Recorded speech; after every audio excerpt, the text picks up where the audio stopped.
Now, Sports Talk with Broads. Here's Hunter Brody. I'd be lying if I said that this quarantine hasn't taken a toll on me. It's at the point now where I am losing my damn mind. But the Philadelphia Eagles and the NFL draft, they are coming together to keep me sane. Now, I know what you're thinking. Broads, even when sports was on television, you were insane. And that's very true. That is very true. But I don't know where I would be right now if I couldn't talk about the Birds because they were irrelevant also. It's getting tough when it comes to being a sports fan throughout this time. I know big picture that the coronavirus and COVID-19, it's the same thing. It is definitely affecting the world from a huge standpoint. Me being a sports fan is so low on the totem pole. Totally understandable. I get that. I'm not comparing how I feel because I need sports to what is going on in this country and in this world. But from where I am sitting right now, someone who bleeds sports, someone who uses sports as an escape, it is getting to be really brutal, and I can't stand any more NBA 2K20 simulated games. I can't stand watching Reese Hoskins play MLB The Show. I'm over that crap. But I get it. It's not going to go away anytime soon because sports, it's on the pause. It's not coming back right now. Not this very second. But the draft will go on. And when it comes to the Eagles, I think that there's a couple different topics to hit on. The first one is a hypothetical, but just about a day or two ago, there was a rumor going on. Vikings, Browns, Odell Beckham Jr. Would you be interested in Odell Beckham Jr.?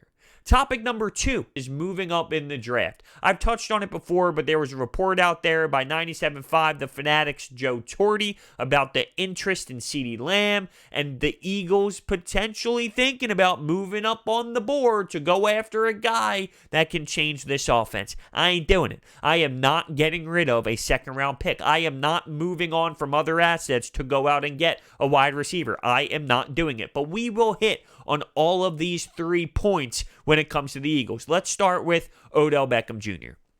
So the report is for a 2021 second-round pick and fifth-round pick, so not even this year's draft, we are talking about next year's draft to get Odell Beckham Jr. I've been on the record saying you don't need a true number 1 to win a championship, and I stand by that without a doubt. Statistics prove that. History will show you that you do not need a DeAndre Hopkins. You do not need a Julio Jones. You do not need an Odell Beckham Jr. Go through the list of the top receivers and even throw it back a little bit. There's plenty of guys. Should we talk about what Randy Moss was like? I mean, we all remember Randy Moss. We know the impact he has when it comes to the NFL. Look at his career. He goes to the Patriots. He was a pain in the ass. He was this diva guy. He goes to the Patriots. They went undefeated, and he didn't even win the Super Bowl. It helps teams. No one's claiming that he doesn't help teams, and top receivers don't help teams.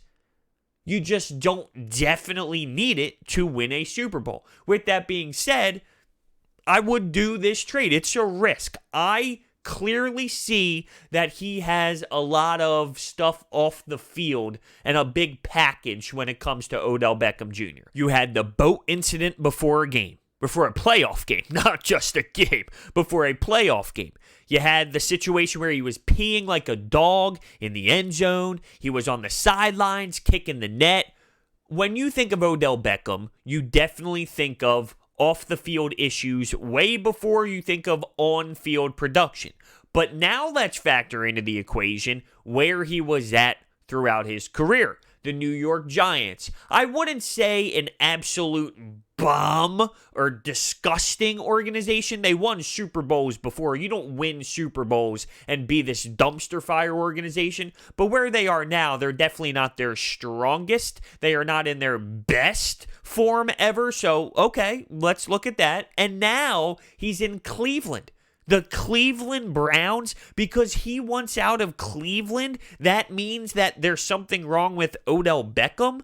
I can't stand behind that. Now, once again, it's a risk. I'm not saying that he doesn't come with certain attitude. He was wearing the watch. He was wearing certain cleats. The NFL has their eyes on him all the time. There's a ton of noise surrounding Odell Beckham Jr., but I would still take that risk. Now, let's look at the price tag. Okay, you're talking about $14-15 million in that ballpark. It's a hefty contract. I still think, though, when you look at Amari Cooper getting $20 million, and when you look at what DeAndre Hopkins is going to sign for, that's very reasonable for a guy like Odell Beckham Jr., who is very talented. If you are super talented and you produce, then you can handle the obnoxiousness. He's never been in an organization like the Eagles when it comes to Doug Pederson. Doug Pederson is a leader of men. How many times do people around the league, fans, media members need to talk about how great he is when it comes to keeping a locker room together? Odell Beckham hasn't spent time with a guy like Doug Pederson. There's different type of coaches out there. There's different type of organizations. And I'm not here to sell you that the Eagles are the best organization. Because as I start looking around and getting more involved, there are things that absolutely concern me from a pyramid standpoint, as if the top isn't as great as maybe I once imagined before. There are problems with the Philadelphia Eagles. With that being said, though, they are still at the top when it comes to their structure. They still have a really good foundation when you compare it to the Giants, to the Browns, and other crazy garbage, bad franchises throughout this league. And ironically enough, you look at where Odell Beckham Jr. has been over the last two pit stops in his career. It's those type of places. It's those type of places. You're going to get 1,000 yards out of him. Carson Wentz, he will thrive with a guy like Odell Beckham Jr. And in this hypothetical, it's obvious Howie Roseman needs to work his magic, but I trust Howie Roseman to work his magic. To me, it's a no-brainer. You keep all of your picks for this upcoming draft. You will still have a first, you'll have a second, you'll have your third. I mean, come on, it's a no-brainer. You keep all of your picks and you get Odell Beckham Jr. That takes pressure off the draft. You won't have to move up. You could possibly even move back. You don't have to get that guy, that stress right now to go out and make sure you get that difference-making receiver. You don't have that pressure. You're also not put in a situation where you need to get that wide receiver. Now, once again, it's not as if the Eagles and the Cleveland Browns are in conversation. The reason why I bring this up, and to be fair, they might be, it hasn't been reported or anything, but the reason I bring this up is looking at that package is small. A second and a fifth in a year to come. That is so small. It's obvious to take that chance. Compare it to what the Browns gave up to go out and acquire him from the Giants. It's laughable. And don't say, well, there's a reason why they're doing that. It's the Browns. It's the Browns. You can't say that because they're doing it, it's automatically a great decision. Their track record shows you that that's not the case. That would be a flawed mindset. So what I decided to do was open up the phone lines for this conversation. And the phone number to call into Sports Talk with Broads is 856-442-9805. I haven't had the opportunity to really open up the phone lines because I normally do it for post-game reactions. What do you think about this Sixers game? Or what did you think about the Flyers game? People would call in instantly and leave their reaction. It really hasn't been the case over the last month or so. So I was pumped to receive some phone calls. So let's start off the calls. Hey, yo, what's up, bros? So everything that I'm saying assumes that we can play the numbers game and actually, make the salary cap work. But if given the chance to trade a second and a fifth round for OBJ, of course I'm taking that. You know, the biggest problem that I think people have is that he's toxic, that he complains a lot, and he's a drama queen. But my theory is a lot of the players in any sport really that are like that tend to be very deserving players that haven't been given a chance to be on a team that can actually compete. You think about where he's been before. He's been on the Giants and he's been on the Browns. He's not going to get anywhere with them. If he goes on a team like the Eagles that are already a contending team that just need a couple more pieces, that have a great young quarterback in Carson Wentz, of course he's going to be able to mesh with this team. You know, I have no problem with OBJ. I have no problem with him joining this team. I don't think his personality will be an issue at all. That's my take.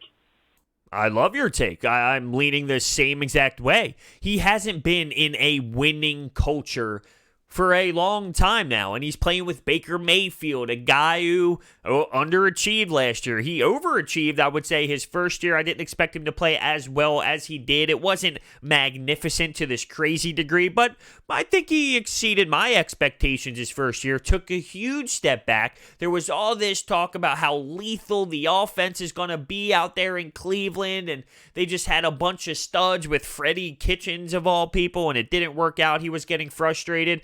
When you look at the Eagles' offense, if he was here, there would be some guys that the ball would be spread around a bit. Miles Sanders, Zach Ertz, Dallas Goedert, Odell Beckham, Deshaun Jackson if he could stay healthy, whoever they pick in the first round, maybe a Jefferson if this is the case.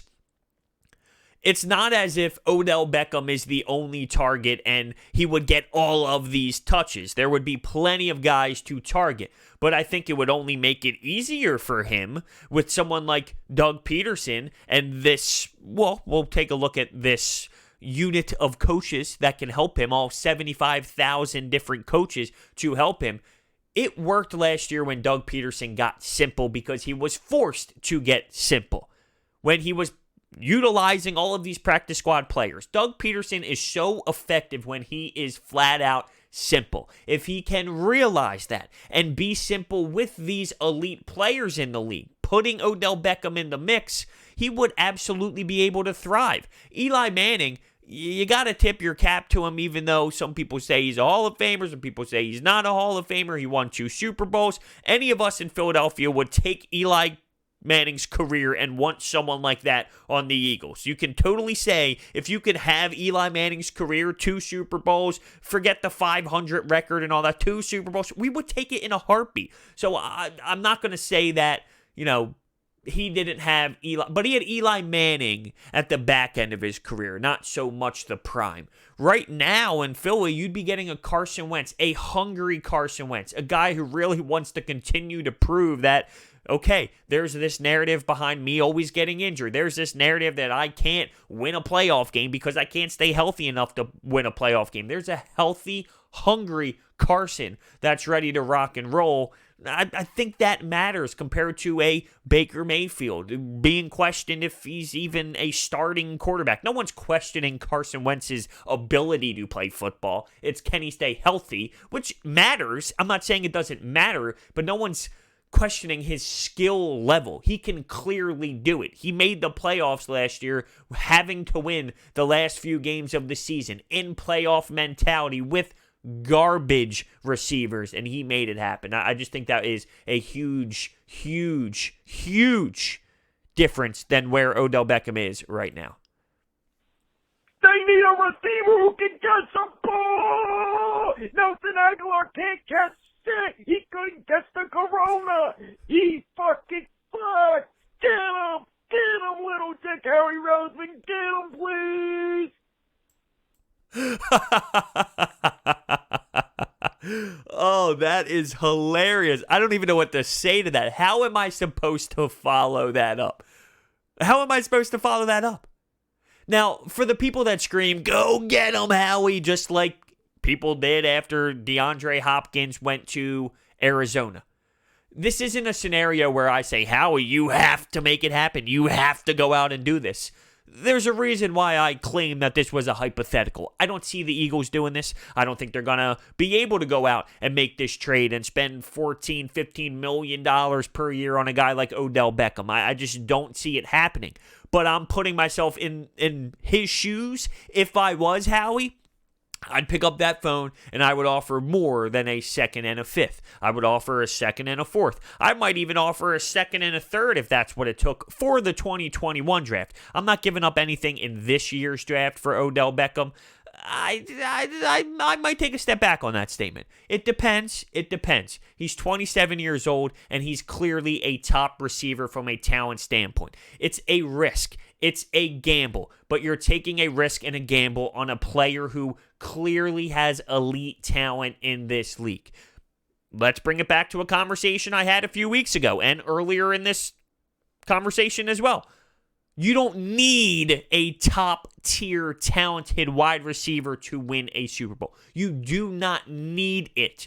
But it is a nice item to have, and it doesn't mean that you don't have to value it at all. You just don't absolutely need it, and that's where I tie in you don't have to move up in the draft. I use that whole topic because I felt like there's this huge fascination and love and obsession with needing that Julio Jones, needing that Jerry Jeudy, that CeeDee Lamb, that type of receiver in this draft where you have to get that player. You don't have to. And that's why I'm not moving up. I'm not losing my second round draft pick, so I'm getting another receiver instead of a Justin Jefferson.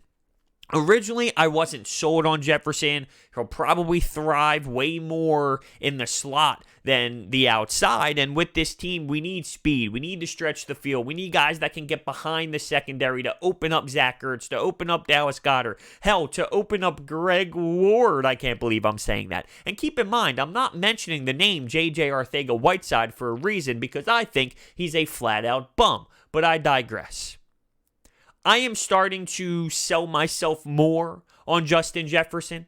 If I'm picturing it correctly in my mind, if you're going to get a Alshon Jeffrey type player, a younger Alshon Jeffrey coming right out of LSU, I think I would absolutely be all in on a player like Alshon Jeffrey, younger. You know, he's not a big speed guy, but he can catch the football. He'd be a reception guy. He can totally get a lot of catches out there. He can make the catches, and the fascination and love with speed, go out and get the quickest guy ever, go out and get that true number one. I get it because it does matter to an extent, but it is not the end of the world if they do get a Jefferson. I was pretty harsh on my first initial thoughts on Jefferson. I hated the thought about it. I didn't really want it. The more and more I dive into these players, you're not going to be in a bad position at all if you stay where you're at. So factor in, and I got a little distracted on the OBJ thing. I have a couple calls I want to get to.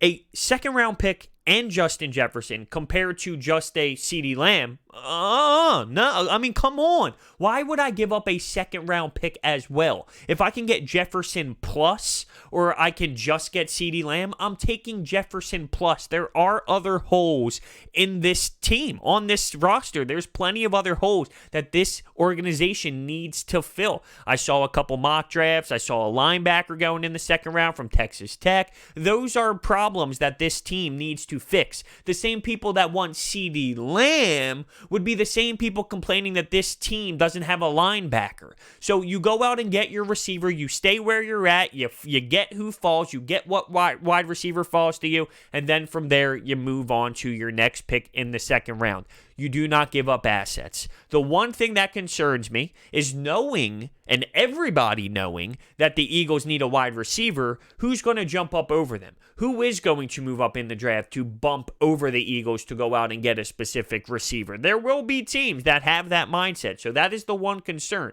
I'm not moving up if I'm Howie Roseman to get another wide receiver. I'm just flat out not giving up a second round pick. That's what it will take. It would take those type of picks. You're giving up legitimate assets that can help this team down the road. I'm not doing it. I am not doing it. So let's get back to OBJ. Let's take another call. Good afternoon, Hunter. Happy Corona Mania to you. Read your tweet about the Odell Beckham proposal. If you had worded it to where we would trade a second and a fifth this year for Odell Beckham Jr., I would say no. And I'm still not enamored with the guy. To say he's a diva would be an understatement.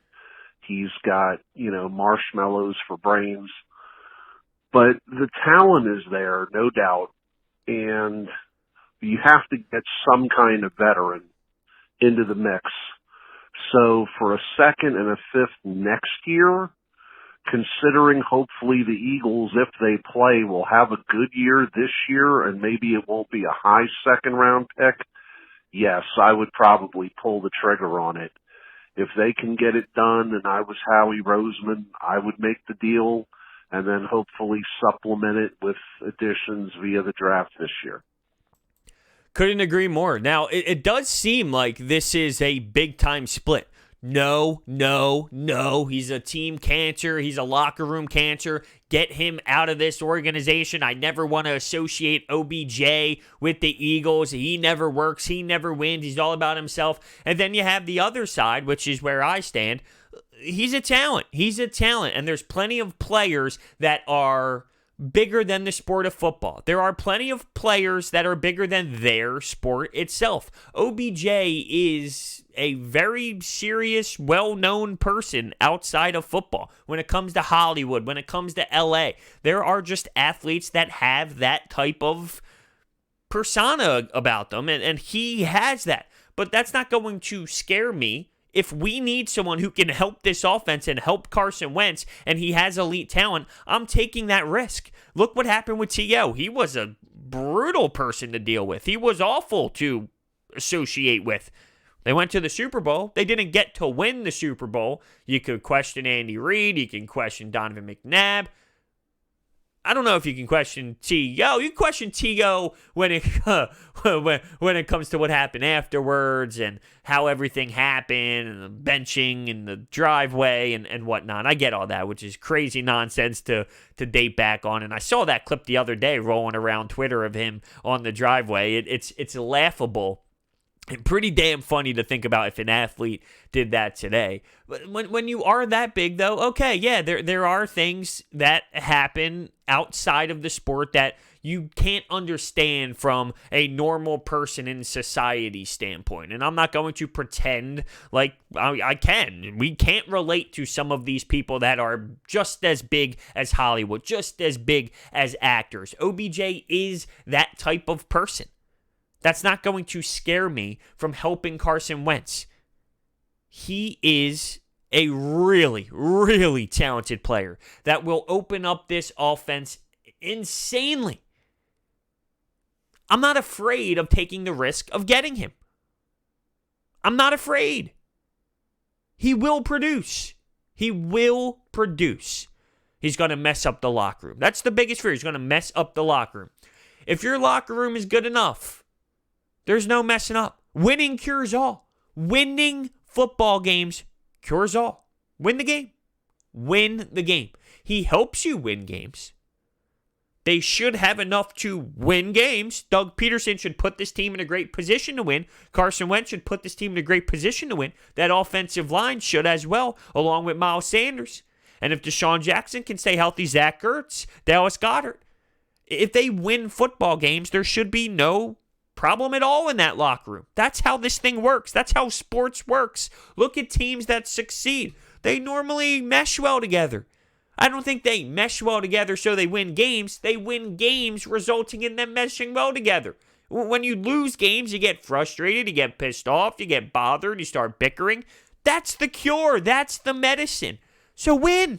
Win. What's going on, bro? It's Danny. This is the way I feel about the OBJ situation is that, we got Alshon Jeffrey, who wasn't supposed to be a locker room cancer. He's entirely hated by Eagles Twitter, Eagles comment sections. So I don't know why we'd be going out trying to get Odell Beckham. Granted, he is a better receiver, but he's also a proven locker room cancer. And I think he's kind of been disappointing the last, honestly, 3 seasons. I've personally been underwhelmed with him. So for me, I think the price tag is going to be too high. He's a locker room cancer, so I say no on OBJ. His production, though, you can't just say his production stinks because he hasn't been playing well. let's go back to the tape. Let's watch Baker Mayfield. Let's watch what he was doing. Ugh, it was bad. It was tough. It was hard to watch. Let's date back to the last couple seasons of Eli Manning. Oh, man, he was not the same. He was not the prime Eli Manning. And the prime Eli Manning wasn't anything crazy. I mean, it wasn't anything lethal, insanely elite. It was a good quarterback. It wasn't as if Odell Beckham Jr. is the problem for his production. It matters when your quarterback isn't that solid. And he didn't have solid quarterback play when he was playing in these spots. He didn't have magnificent head coaching.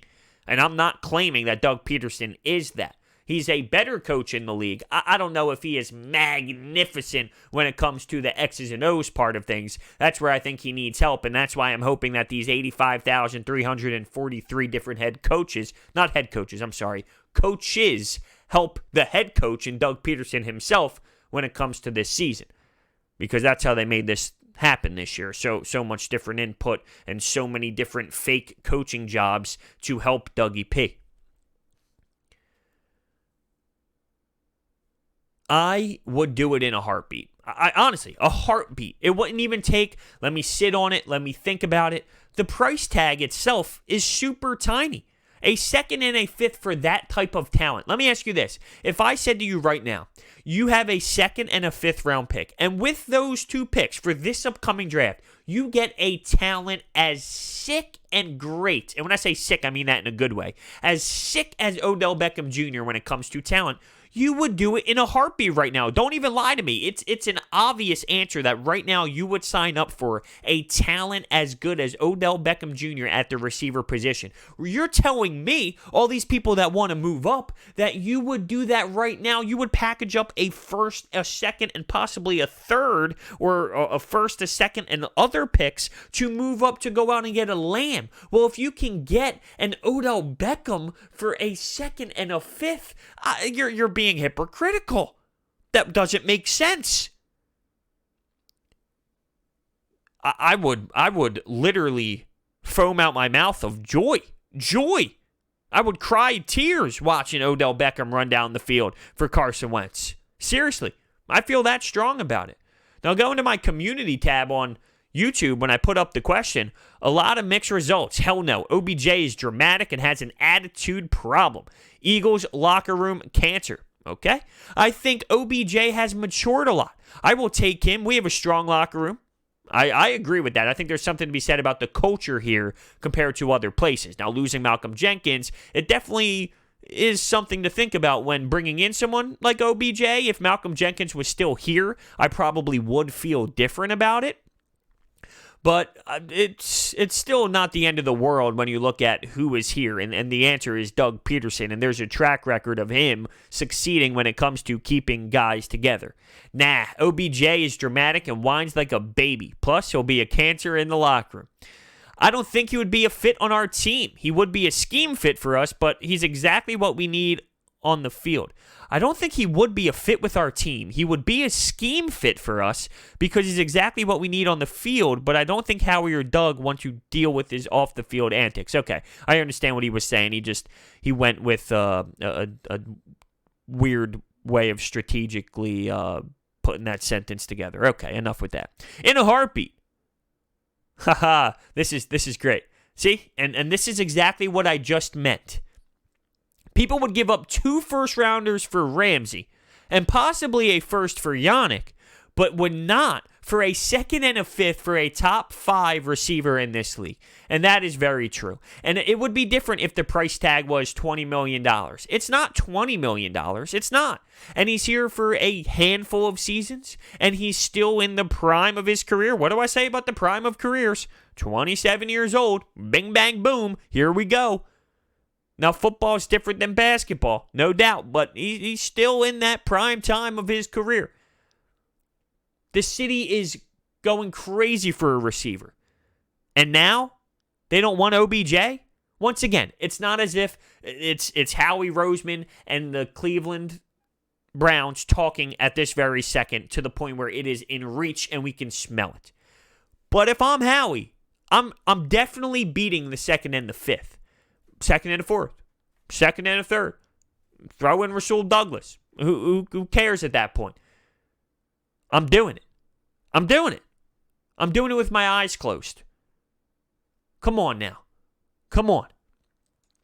All right, we'll finish with this. I'll leave the Miles Sanders, Christian McCaffrey conversation for the next podcast that I do about the Eagles because it needs more time. It's definitely an interesting take, and it's an interesting way to look at the running back position. We'll definitely dive into that conversation, and we'll save that for the next time because right now, we need as much Eagles conversation as we can possibly get, and the draft is sneaking up on us. It's sneaking up. It's crazy to process how it's literally this week coming up. I checked my calendar the other day. Whoa, what the hell? Where did the draft come from? I guess that's just been how my mind works since I don't know what day it is. I don't know what month it is. I don't know what year it is. I don't know what I'm doing. I just don't know anything anymore. I'm in this bubble, and I don't know what to do. But the draft is coming up. I'm not moving up in the draft.